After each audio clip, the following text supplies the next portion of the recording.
Mabalasan sarap. Hindi malit pa unboxing. yun. Sige ka nung pag nakakay parcel, madawat. Labi nag-libre, din i-unbox ni mo siya. Pero kung siya isang parcel, unbox lang sa kuha. Kaya siya is already sold na siya. So this one is sapatos kayo ni siya. Order ni siya. So, maligyan ni siya. Kaya kaya pa-unbox niya tubangan. Kasi, wala kang alipay. Mag-unbox mo. Lagi na sa mga seller. Di mga gusto mong ikola. Magpalag mga free sample. Malit tayo. Hindi kung mo-abli. Mag-unbox sa inyo ang parcel nga ipadala. Dahil itong nga video. No? So, kung sa hindi pag nag-unbox mo mga parcel. Diba? Kiligon kayo mo. Mas kiligon pa ka sa inyo. Ano siya? So, syempre, orange yung carton. As you can see. And, ano siya?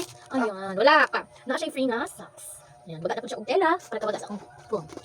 And this is the item. Tadaan! Uy, dito tayo. Color? Purple, violet, and pink, and eye blue. Basta ka na siya. This one, kanya shoes. Nice? Very nice. Try that guys. Ano siya? So, pwede siya pang jogging, pwede siya walking, pwede siya pang school. And as you can see, dito na din siya guys. So, nasa check. So, ibig sabihin, this one is from Nike. So, meron siya. O, daghang salamat. O, gusto ka mag-check out. Nandito sa itong showcase. Magkitaan lang din ha. Pwede butang natin ang link. Yung mga boy.